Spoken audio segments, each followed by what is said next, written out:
de inmediato entonces hacer unos análisis de lo que fue la conferencia del presidente ayer. Y quiero, primero que todo, ir presentando videos de algunos fragmentos de esa conferencia. Vamos primero con el tema de lo que hablábamos hace algunos momentos de la expresión que votó el presidente hacia los críticos, que en algún momento hablaron del tema de los acuerdos entre Panamá y Estados Unidos con legítima razón. Dudas, falta de información. Muchas veces, decía yo, la información la recibíamos primero de Estados Unidos y luego salían en Panamá a aclarar, y a aclarar de una forma que no aclaraban, sino que empañaban. En fin, así que vamos con eso y luego el análisis. Hoy, esos voceros oficiosos de la mentira tienen que meterse la lengua, ustedes saben dónde. Hoy, esos voceros oficiosos de la mentira tienen que meterse la lengua, ustedes saben dónde. Bien, Sabrina, ¿qué le parece?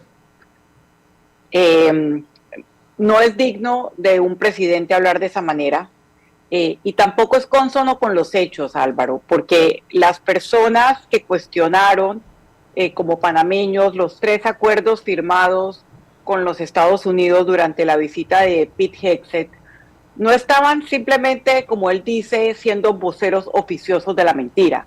Estaban exigiendo transparencia al gobierno panameño. Y hasta el día de hoy hay algunas áreas grises o que no se conocen del todo de lo que se acordó con Estados Unidos.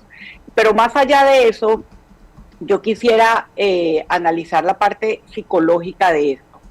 Cuando el presidente o cuando un ser humano se molesta de esa manera, es porque algo le ha dolido o algún punto de verdad habrán tocado esos que él denomina voceros oficiosos de la mentira. Y entonces sí me llama mucho la atención que la semana pasada en la conferencia de prensa el presidente Mulino tuvo me parece correcto, una postura en defensa digamos, de que Estados Unidos no tenga una injerencia en los asuntos nacionales, y llamó al respeto en el tema de presionar con visas según preguntó Gonzalo Lazari, algunos abogados, empresarios que supuestamente tienen conexiones con empresas chinas. Pero esa misma postura no la tuvo cuando se le retiró la visa a un expresidente de la República y a un ex candidato presidencial. Entonces, ¿qué nos dice esto, digamos, de la solidez de los principios del señor presidente José Raúl Mulino? ¿Y qué nos dice del respeto que él tiene al cargo que ostenta? Pues nos dice muchísimo. No tiene ninguna justificación para hablar así, y esa forma de hablar ni siquiera está justificada en los hechos.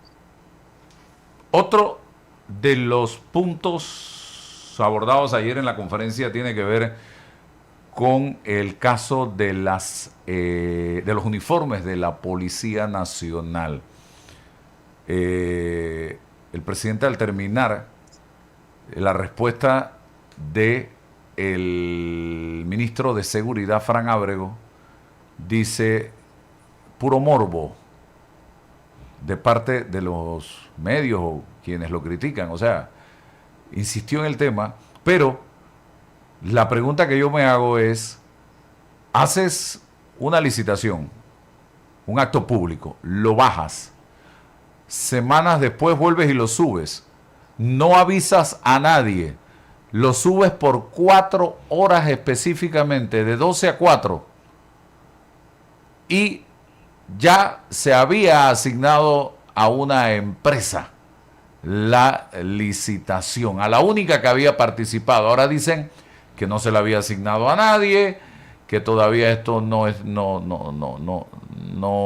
se había definido, que todo era morbo, que todo se hizo de manera transparente. Pero si tú hiciste todo de manera transparente y cumpliste con la ley, ¿Por qué lo bajaste? ¿Por qué lo cancelaste? Vamos a ver lo que decía el ministro Fran Ábrego ayer. Buenos días, señor ministro. Sí, básicamente la pregunta era por qué el presidente de la República hace la recomendación, que en este caso, ¿qué evaluación hizo el presidente de la República para hacer la recomendación al ministro de Seguridad? Pero también si ese proyecto se va a retomar, si se van a hacer algunos cambios, alguna mejora, o se va a dar más tiempo para el acto público. Sí, todo lo actuado fue legal dentro del marco de lo que es regulado por la Dirección General de Contrataciones Públicas. Hace aproximadamente un mes se iba a hacer un acto público de licitación. Por razones de presupuesto, el mismo fue suspendido, ¿verdad? Y se dieron las aclaraciones respectivas. En un dinero que había por la emergencia nacional, nuevamente se retoma el proyecto porque hace aproximadamente más de 10 años no se le dota de uniforme ni bota a los policías nacionales de este país que todos los días salen a trabajar con el mismo uniforme, ¿verdad? Dentro del marco de eso se decidió hacer, de acuerdo a las normativas establecidas, una licitación abreviada, que es la que se hizo. Creo que en algunos sectores se han adelantado en la crítica porque acto público en realidad no se le otorgó a nadie, solo se presentó una empresa, otra subió, entró a la página y se retiró. Siguiendo instrucciones del presidente de la República, pues este acto fue bajado de la pantalla, por decirlo de alguna forma, y se ha convocado nuevamente para el 19 de noviembre, nuevamente un acto público donde se va a recibir las propuestas de la persona. Creo que mañana se le va a hacer un llamado a todos los proveedores y todo el que quiera concursar para que vaya a las instalaciones de la Policía Nacional, retiren una copia del pliego de cargo y se notifiquen de su participación el día 19, hasta ahora establecido como tal. Listo. Gracias. Sencillo y sin tanto morbo. La clásica del presidente morbo. Todo es morbo, pero yo tengo información emanada de quien presentó precisamente la denuncia ante la Dirección General de Contrataciones Públicas, que esta licitación se estaba sustentando en la declaratoria de emergencia de aquel momento de la crisis de junio del 2025 relacionada con la provincia de Bocas del Toro. ¿Qué tiene que ver esto con aquello? La compra de 32,000 uniformes. Encima, el costo de los uniformes que a precio de con descuento por volumen quedaría en $65 el set, y lo estaban vendiendo el Ministerio de Seguridad en 147,02. Imagínense ustedes. Y salir ahora a decir que es que aquella vez se suspendió porque no había recursos, pero ahora sí hay recursos. No entiendo absolutamente nada. No es morbo, señor presidente. Sabrina. Mira, si hubiese sido solo morbo, el presidente, y si todo se hubiese hecho de acuerdo a la ley, el presidente no hubiese mandado a suspender una licitación después de que un diputado, el diputado Vega, lo mencionó en el Pleno, y un medio de comunicación, la prensa, además que tú también lo sacaste, reportaron la noticia. Así que aquí no hubo solamente morbo. Había un intento de darle ese contrato a una empresa propiedad del señor Carretero y del señor Félix Falabella. Eso es un hecho. Y lo otro que a mí me llamó bastante la atención es que el presidente no quiso tocar el tema, como si él no tuviese nada que ver. Le pasó la palabra a Fran Ábrego. Pero yo recuerdo, porque el 1 de octubre hice una columna unos días después del accidente que tuvo una avioneta del señor Ramón Carretero en Venezuela.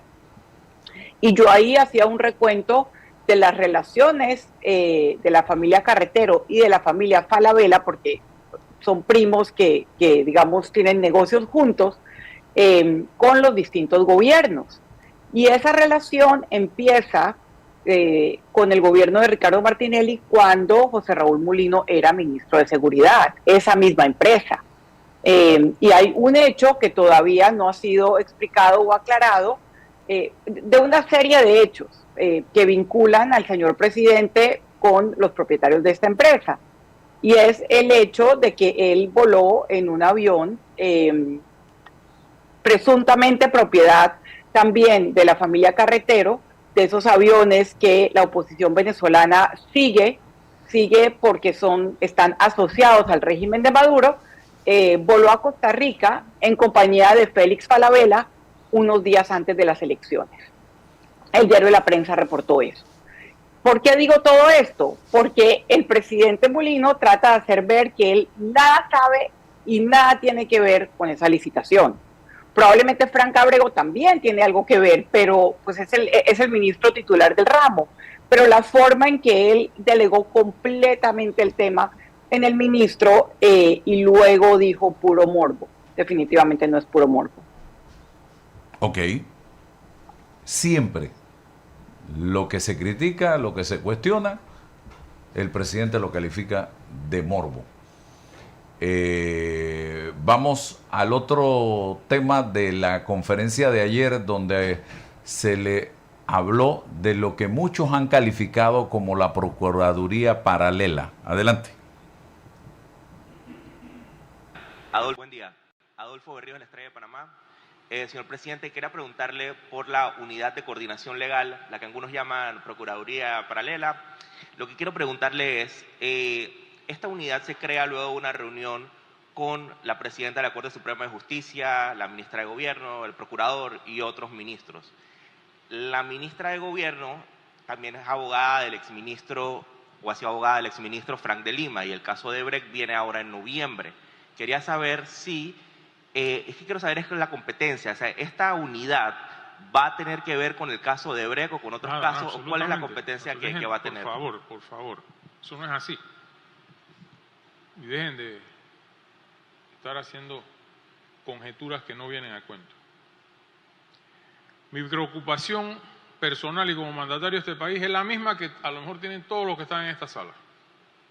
Problema de impunidad respecto de los casos que van saliendo o de los delitos que se van cometiendo, que por una puerta entran al sistema penal acusatorio y por la de atrás salen a firmar los 15 y los 30. Odebrecht y otras reclamaciones judiciales están para audiencias definitivas. Allá no hay que hacer absoluto... ¿Ah? Se le estoy diciendo que no lo va a haber. No tiene nada que hacer ahí. Es sobre la ayuda que esa unidad técnica que coordina el Ministerio de Gobierno oficialmente es poder ayudar a las distintas entidades que tienen estos problemas a que comparezcan como querellantes, fortalezcan el expediente, amplíen el tema probatorio y se pueda culpar a alguien de los latrocinios que hemos encontrado aquí. Eso no es Procuraduría Paralela. Pregúntale a Varela y a la señora Kenia Porcel qué era una Procuraduría Paralela y a lo mejor, lo más seguro no le van a preguntar, pero digo, ellos pueden dar mayores detalles porque le hicieron, le implementaron, le ejecutaron y amargaron la vida de un montón de gente a través de la persecución desmedida que hicieron estos señores y señoras en componenda, una récord de fiscales igualito que ellos. Así que esté tranquilo que eso no va a haber nada que tenga con casos que ya van, yo espero que para su definición final en los próximos meses, ¿no? Tranquilo. Bien, el lenguaje del señor presidente de la República. Sabrina.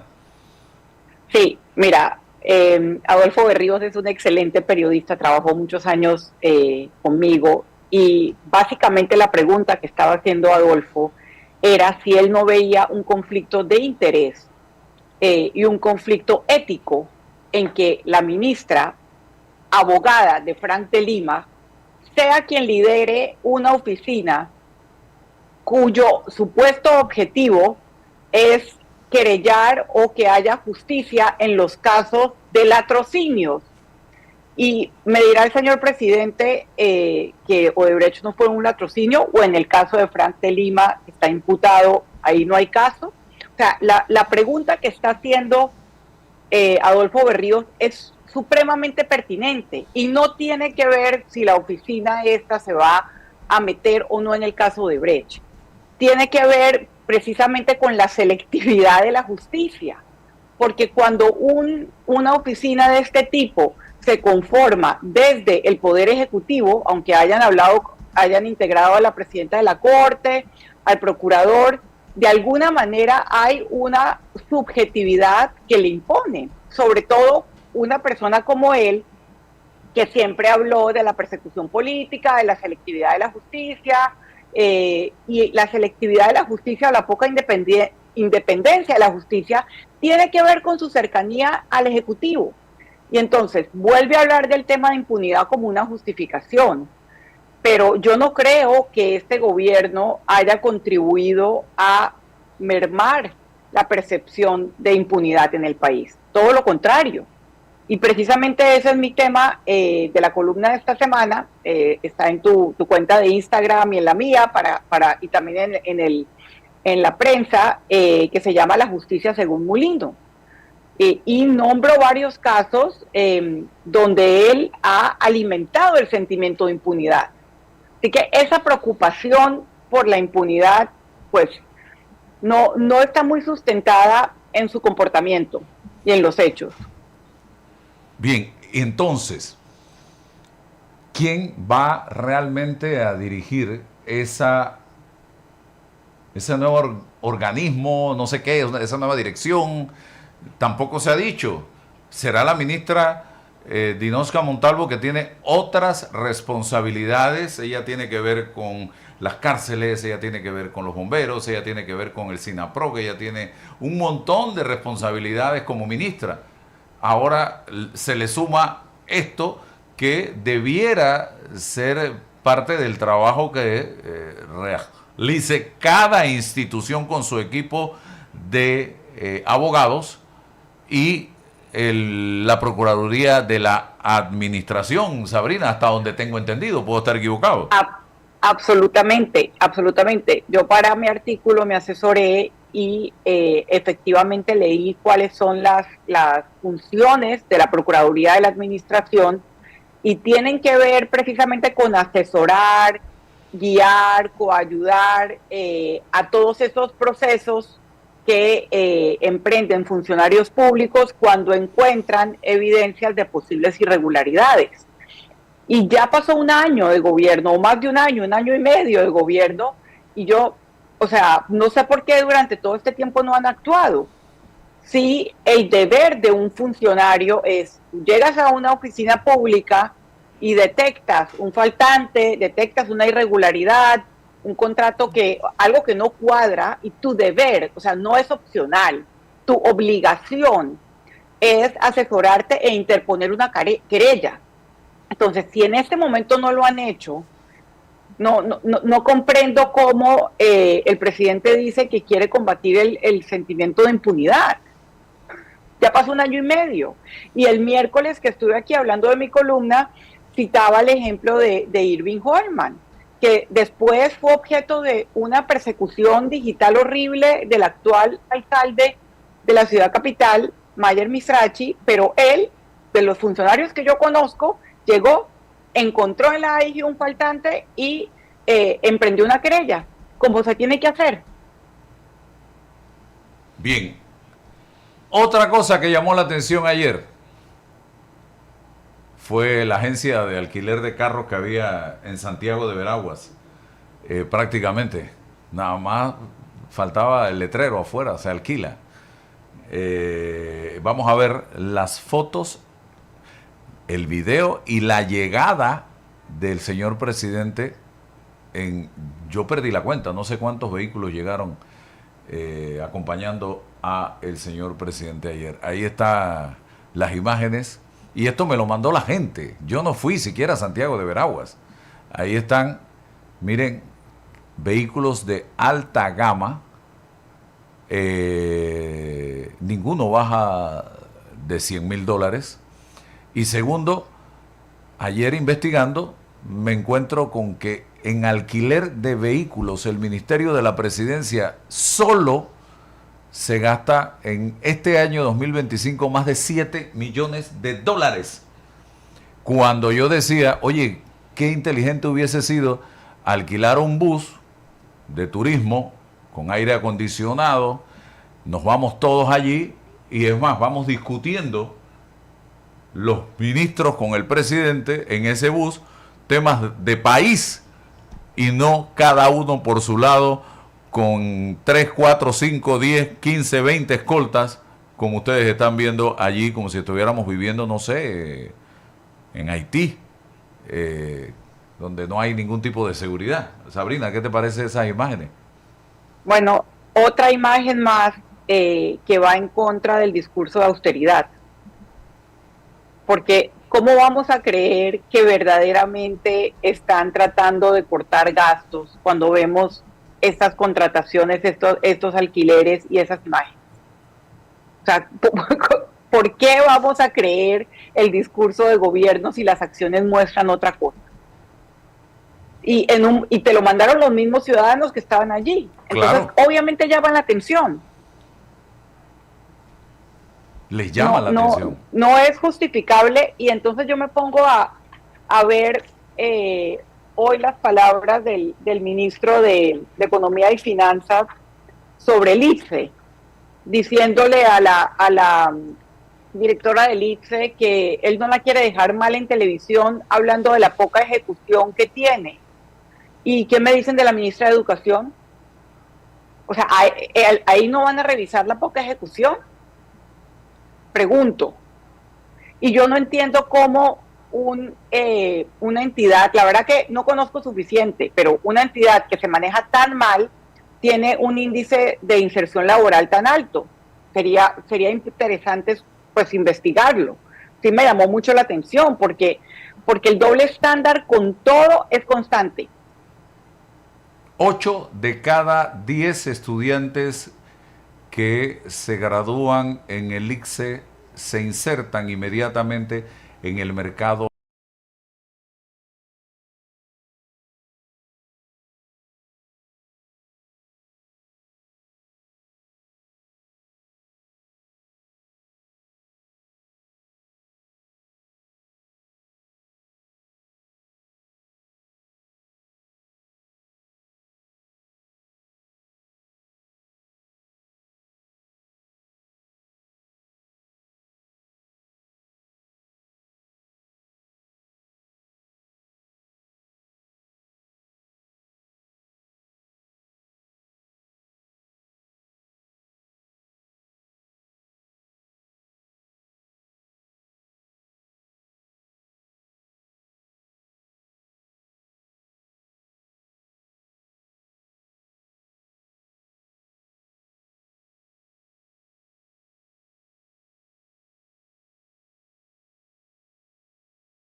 Deudos políticos y donde se ha presuntamente abusado de los recursos de todos para poner el dedo, que sí me llamó la atención que se enfocara en el IPSE, de la poca información que tengo. Probablemente el ministro tiene razón, pero si vamos a empezar a señalar, digamos, acciones y decisiones presupuestarias que no son cónsonas con la realidad fiscal del país, ahí están los carros. Ahí están los carros que acabas de mostrar. Y una cantidad de gastos en consulados, en giras diplomáticas, en notarías. Hay una cantidad de gastos que te puedo enumerar en cualquier momento que no están justificados. Entonces sí, a mí sí me llama la atención constantemente la selectividad del gobierno para señalar lo que le conviene. Y otra cosa ayer en la conferencia de prensa, porque ayer fue una conferencia de prensa, ilustrativa de la lógica que nos gobierna. Las laptops de Lucy. El presidente antes había parado una licitación, el Contralor había parado una licitación después de varias publicaciones y varias, digamos, análisis que mostraban que en un país donde las escuelas no tienen agua, no tienen electricidad, no tienen internet, qué impacto tienen las laptops, donde recordaban lo que pasó con ese mismo programa en tiempos de Ricardo Martinelli. Y ayer dijo, le dio su completo aval, a pesar de que tú y otros medios mostraron que en la licitación ella apagó los micrófonos, que hace metida una titular de educación en un acto de licitación. No comprendo. Están pasando muchísimas cosas, Álvaro, que a mí me recuerdan mucho otros gobiernos. Y a mí también me preocupa que somos pocos, el diario La Prensa, tú, yo, o sea, somos pocos los que estamos denunciando constantemente o señalando constantemente las cosas que no cuadran, que no hacen sentido. Bueno, seguiremos en esta lucha por el país, porque esto no lo hacemos a título personal para beneficiarnos nosotros, lo hacemos en función de país. Así que, ¿algo adicional sobre el tintero, Sabrina? No. Muchas gracias. Creo que lo cubrimos todo. Gracias, que tengas excelente día. Igualmente, gracias a tu audiencia. Bien, y seguimos.